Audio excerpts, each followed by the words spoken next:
La mort rouge avait pendant longtemps dépeuplé la contrée. Jamais peste ne fut si fatale, si horrible. Son avatar, c'était le sang, la rougeur et la hideur du sang. C'étaient des douleurs aiguës, un vertige soudain, et puis un suintement abondant par les pores, et la dissolution de l'être. Des taches pourpres sur le corps, et spécialement sur le visage de la victime, la mettaient au banc de l'humanité et lui fermaient tout secours et toute sympathie. L'invasion, le progrès, le résultat de la maladie. Tout cela était l'affaire d'une demi-heure. Mais le prince Prospero était heureux, et intrépide, et sagace. Quand ses domaines furent à moitié dépeuplés, il convoqua 1 000 d'amis vigoureux et allègres de cœur, choisis parmi les chevaliers et les dames de sa cour, et se fit avec eux une retraite profonde dans une de ses abbayes fortifiées. C'était un vaste et magnifique bâtiment, une création du prince d'un goût excentrique et cependant grandiose. Un mur épais et haut lui faisait une ceinture. Ce mur avait des portes de fer. Les courtisans, une fois entrés, se servirent de fourneaux et de solides marteaux pour souder les verrous. Ils résolurent de se barricader contre les impulsions soudaines du désespoir extérieur et de fermer toute issue aux frénésies du dedans. L'abbaye fut largement approvisionnée. Grâce à ces précautions, les courtisans pouvaient jeter le défi à la contagion. Le monde extérieur s'arrangerait comme il pourrait. En attendant, c'était folie de s'affliger ou de penser. Le prince avait pourvu à tous les moyens de plaisir. Il y avait des bouffons, il y avait des improvisateurs, des danseurs, des musiciens, il y avait le beau sous toutes ses formes, il y avait le vin. En dedans, il y avait toutes ces belles choses et la sécurité. Au dehors, la mort rouge. Ce fut vers la fin du 5e ou 6e mois de sa retraite, et pendant que le fléau sévissait au dehors avec le plus de rage, que le prince Prospero gratifia ses 1000 amis d'un bal masqué de la plus insolite magnificence. Tableau voluptueux que cette mascarade. Mais d'abord laissez-moi vous décrire les salles où elle eut lieu. Il y en avait 7, une enfilade impériale. Dans beaucoup de palais, ces séries de salons forment de longues perspectives en ligne droite quand les battants des portes sont rabattus sur les murs de chaque côté, de sorte que le regard s'enfonce jusqu'au bout sans obstacle. Ici, le cas était fort différent, comme on pouvait s'y attendre de la part du duc et de son goût très vif pour le bizarre. Les salles étaient si irrégulièrement disposées que l'œil ne pouvait guère embrasser plus d'une à la fois. Au bout d'un espace de 20 à 30 yards, il y avait un brusque détour, et à chaque coude, un nouvel aspect. À droite et à gauche, au milieu de chaque mur, une haute et étroite fenêtre gothique donnait sur un corridor fermé qui suivait les sinuosités de l'appartement. Chaque fenêtre était faite de verre coloré en harmonie avec le ton dominant dans les décorations de la salle sur laquelle elle s'ouvrait. Celle qui occupait l'extrémité orientale, par exemple, était tendue de bleu, et les fenêtres étaient d'un bleu profond. La seconde pièce était ornée et tendue de pourpre, et les carreaux étaient pourpres. La troisième, entièrement verte, et vertes les fenêtres. La quatrième, décorée d'orange, était éclairée par une fenêtre orangée. La cinquième, blanche, la sixième, violette. La 7e salle était rigoureusement ensevelie de tentures de velours noir qui revêtaient tout le plafond et les murs et retombaient en lourdes nappes sur un tapis de même étoffe et de même couleur. Mais, dans cette chambre seulement, la couleur des fenêtres ne correspondait pas à la décoration. Les carreaux étaient écarlates, d'une couleur intense de sang. Or, dans aucune des 7 salles, à travers les ornements d'or éparpillés à profusion çà et là ou suspendus aux lambris, on ne voyait de lampe ni de candélabre. Ni lampe, ni bougie. Aucune lumière de cette sorte dans cette longue suite de pièces. Mais dans les corridors qui leur servaient de ceinture, juste en face de chaque fenêtre, se dressait un énorme trépied avec un brasier éclatant qui projetait ses rayons à travers les carreaux de couleur et illuminait la salle d'une manière éblouissante.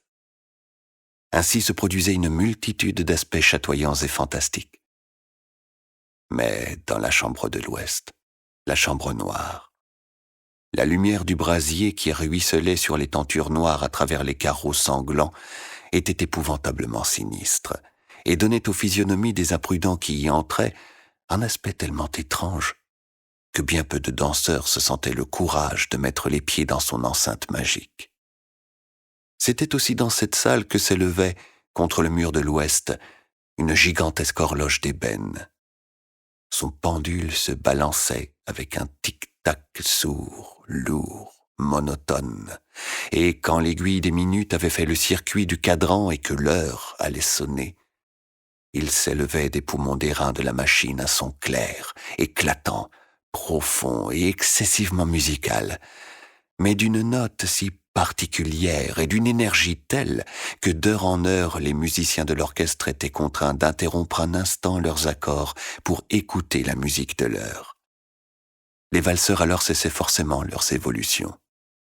Un trouble momentané courait dans toute la joyeuse compagnie, et tant que vibrait le carillon, on remarquait que les plus fous devenaient pâles, et que les plus âgés et les plus rassis passaient leurs mains sur leur front, comme dans une méditation ou une rêverie délirante. Mais quand l'écho s'était tout à fait évanoui, une légère hilarité circulait par toute l'assemblée. Les musiciens s'entre-regardaient et souriaient de leurs nerfs et de leur folie, et se juraient tout bas les uns aux autres que la prochaine sonnerie ne produirait pas en eux la même émotion. Et puis, après la fuite des 60 minutes qui comprennent les 3600 secondes de l'heure disparue, arrivait une nouvelle sonnerie de la fatale horloge. Et c'était le même trouble, le même frisson, les mêmes rêveries.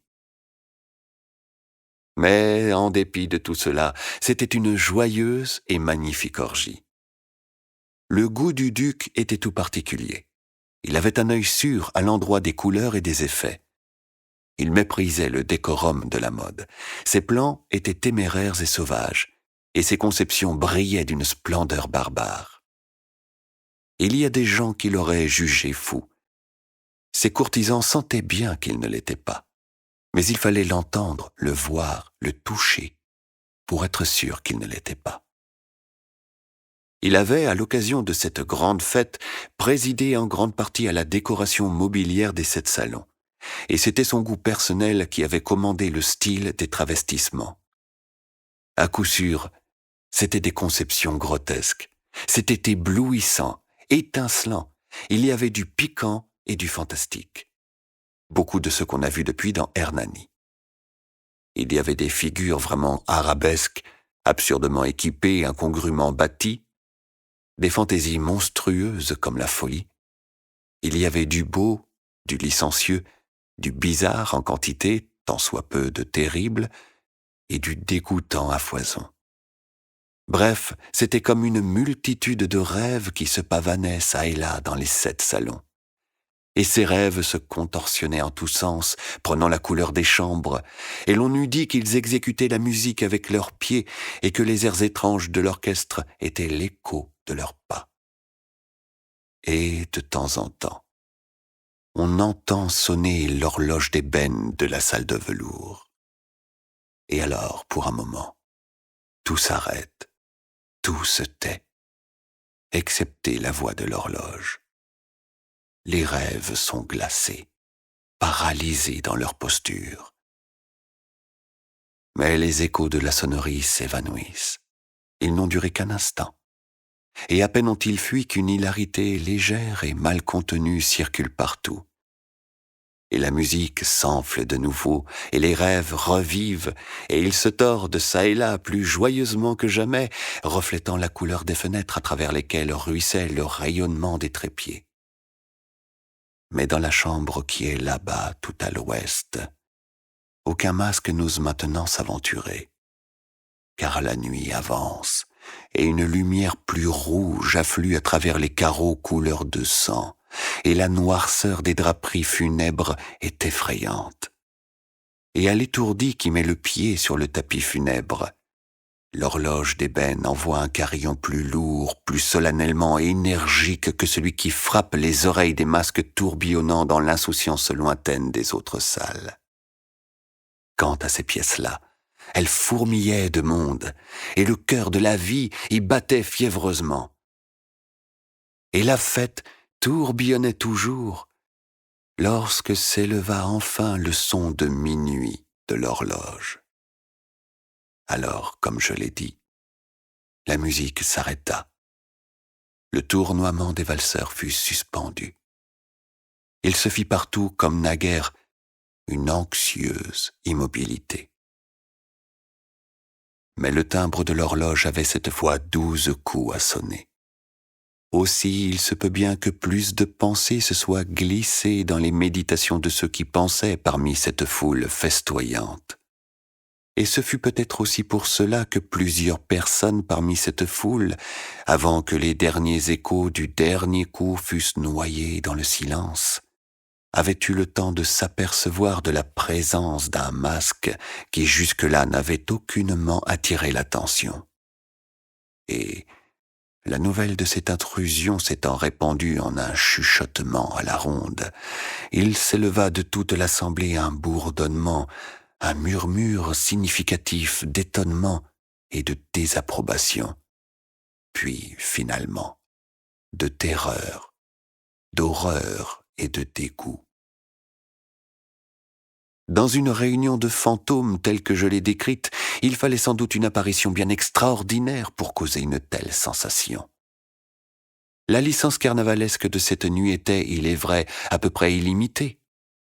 Mais le personnage en question avait dépassé l'extravagance d'un Hérode et franchi les bornes, cependant complaisantes, du décorum imposé par le prince. Il y a dans les cœurs des plus insouciants des cordes qui ne se laissent pas toucher sans émotion. Même chez les plus dépravés, chez ceux pour qui la vie et la mort sont également un jeu, il y a des choses avec lesquelles on ne peut pas jouer. Toute l'assemblée parut alors sentir profondément le mauvais goût et l'inconvenance de la conduite et du costume de l'étranger.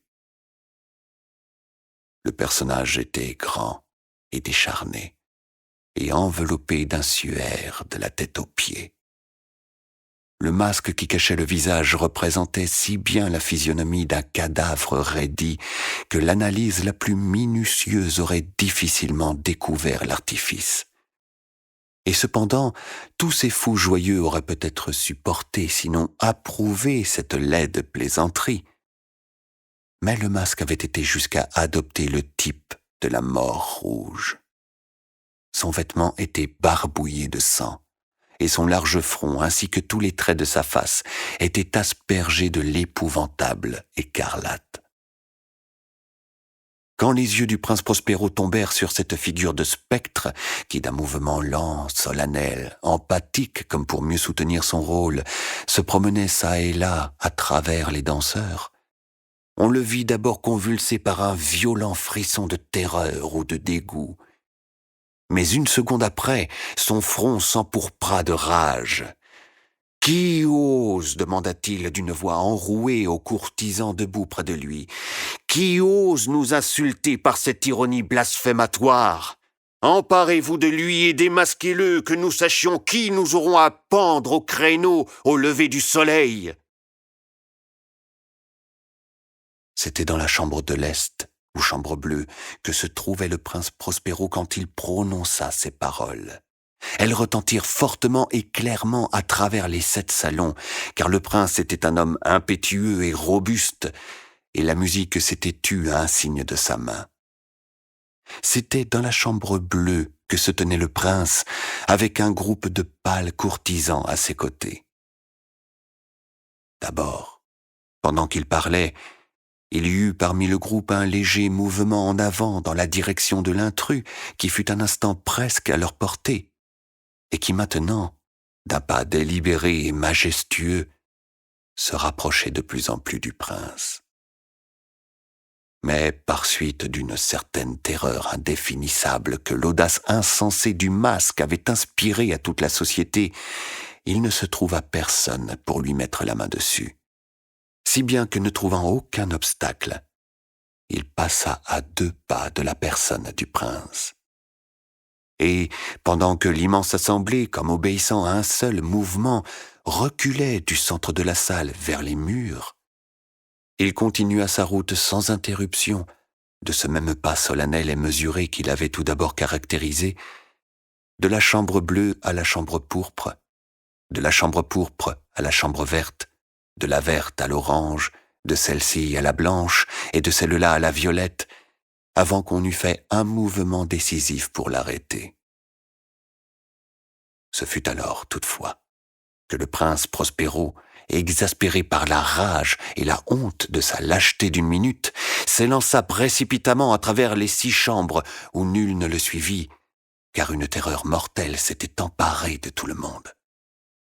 Il brandissait un poignard nu et s'était approché impétueusement à une distance de 3 ou 4 pieds du fantôme qui battait en retraite, quand ce dernier, arrivé à l'extrémité de la salle de velours, se retourna brusquement et fit face à celui qui le poursuivait. Un cri aigu partit, et le poignard glissa avec un éclair sur le tapis funèbre, où le prince Prospero tombait mort 1 seconde après. Alors, invoquant le courage violent du désespoir, une foule de masques se précipita à la fois dans la chambre noire, et, saisissant l'inconnu qui se tenait comme une grande statue droit et immobile dans l'ombre de l'horloge d'ébène, ils se sentirent suffoqués par une terreur sans nom, en voyant que sous le linceul et le masque cadavéreux qu'ils avaient empoigné avec une si violente énergie, ne logeait aucune forme palpable. On reconnut alors la présence de la mort rouge. Elle était venue comme un voleur de nuit. Et tous les convives tombèrent un à un dans les salles de l'orgie inondées d'une rosée sanglante, et chacun mourut dans la posture désespérée de sa chute. Et la vie de l'horloge d'ébène disparut avec celle du dernier de ces êtres joyeux. Et les flammes des trépieds expirèrent. Et les ténèbres, et la ruine, et la mort rouge établirent sur toute chose leur empire illimité.